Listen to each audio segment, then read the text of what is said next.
You ever wake up to a letter so absurd you have to laugh before you start screaming? That was my Tuesday morning.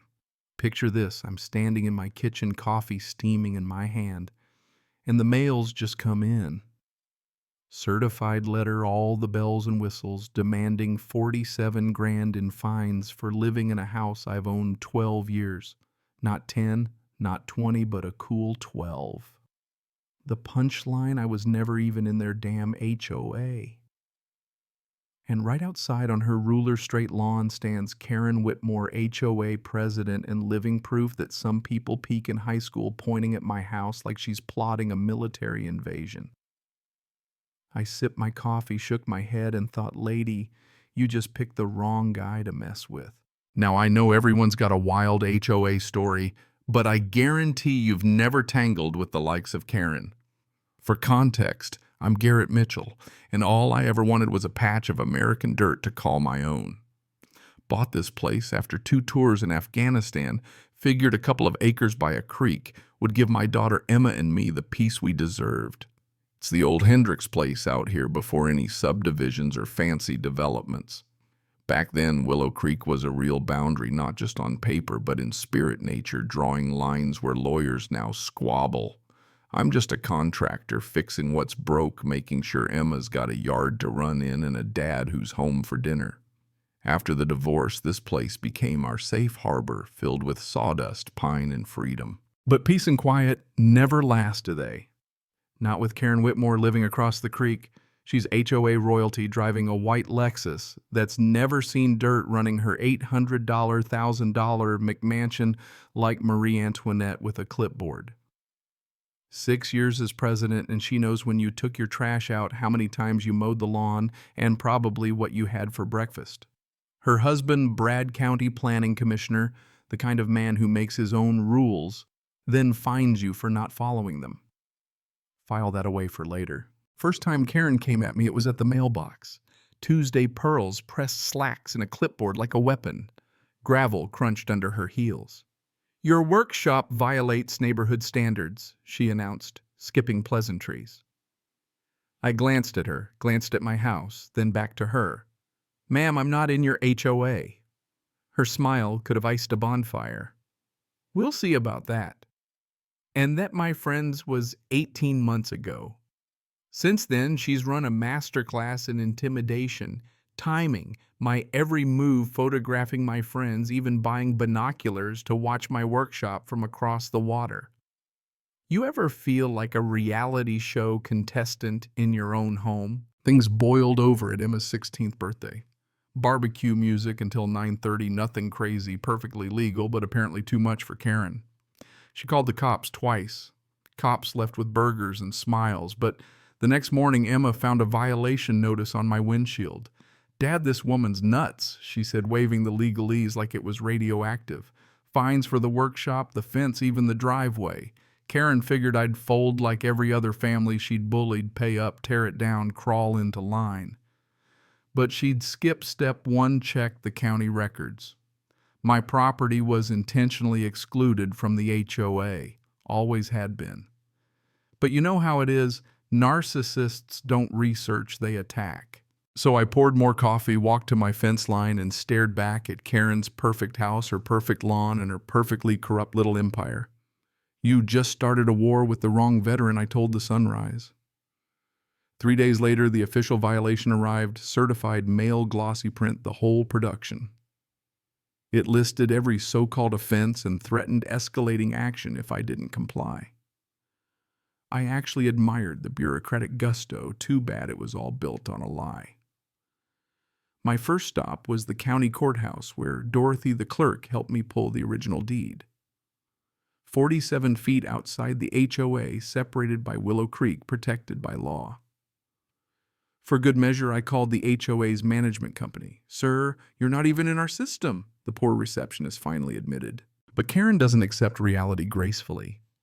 2 days later, she showed up on my porch with her brother-in-law Rick, who smelled like cheap cologne, in desperation, waving a measuring tape and talking nonsense about creek migration and new boundaries. Ma'am, water doesn't move property lines, I told her, holding up my certified survey. She stormed off, threatening lawyers. Now here's the twist. My 83-year-old neighbor, Mrs. Patterson, who's outlived 3 HOA presidents and has the memory of an elephant, invited me over for coffee and gossip. Brad pushed the approval through anyway, she whispered, meaning Karen's husband. He'd signed off on the subdivision despite the creek flood zone. Turns out his company built most of the houses there. The more you dig, the uglier it gets. Next, Karen escalated. Accused my property of being a nuisance, hired billboard lawyers, started threatening foreclosure. But she'd overplayed her hand, and not just with me. The Kowalski family forced to remove their swing set after $8,000 in renovations started talking. The Rodriguez family, driven out after Karen harassed their employer. Karen's pattern was clear: target working families who couldn't afford to fight while the wealthy skated by. It was classic intimidation, but with each new move, she handed me more evidence. The creek just kept flowing, oblivious. Her cease and desist letter was legal theater. 4 pages of nonsense demanding I submit to HOA rules and allow them to install boundary markers on my land. Translation: let us trespass so we can accuse you of trespassing. But I had a secret weapon. Janet Reeves, an attorney who chews up bullies for breakfast. She fired off a counter letter sharp as a bayonet, warning Karen to back off or face harassment charges. But Karen doubled down, calling an emergency HOA meeting, spreading rumors that my workshop was an illegal business, endangering children. County code enforcement showed up, did a thorough inspection, and found everything by the book. The inspector, a guy named Phillips, actually apologized for wasting my time. But Karen wasn't done. Security cameras I'd installed after her first notice caught Rick placing fake survey stakes on my land, trying to frame me for boundary violations. Things got real when Emma started getting nervous. Karen was stalking her route to the school bus, photographing the house at sunrise. That was my breaking point. My old platoon sergeant always said, give them enough rope and they'll hang themselves. Karen was busy knitting her own legal noose.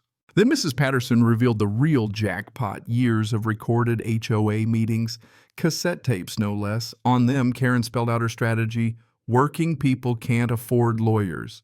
We just keep up the pressure. She even admitted my property was excluded, but he'll never fight us. Chilling stuff. Janet's research uncovered more forged signatures, fraudulent HOA documents, environmental studies intentionally ignored for profit.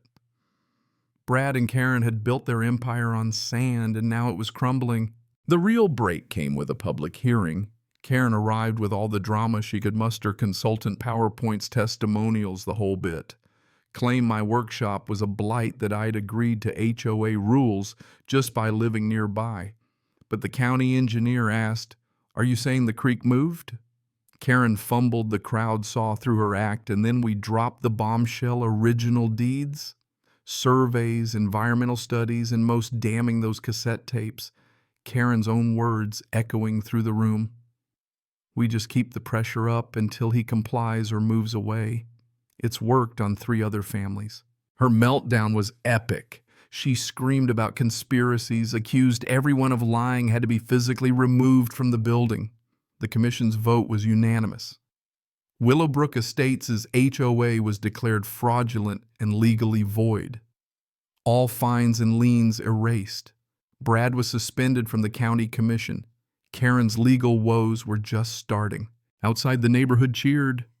Mrs. Patterson fired up a barbecue, and the smell of justice mixed with charcoal. News crews rolled in. The fallout: Karen and Brad faced felony charges for fraud, harassment, and conspiracy. Karen lost her house. Brad lost his job, and the rest of us got our neighborhood back. We reorganized. No more rulers measuring grass. No more clipboards at dawn, just families coming together. Now Emma helps run a scholarship for conservation law funded by the settlement. The creek's cleaner than ever. Blue heron returned, otters playing where Karen once paced. I watch my daughter swing over the water, her laughter echoing, and think sometimes the good guys actually win. So tell me, what's your HOA nightmare? Drop your story below. Let's remind the Karens of the world that they're outnumbered. And if you liked this saga, stick around. I guarantee the next chapter's just as wild.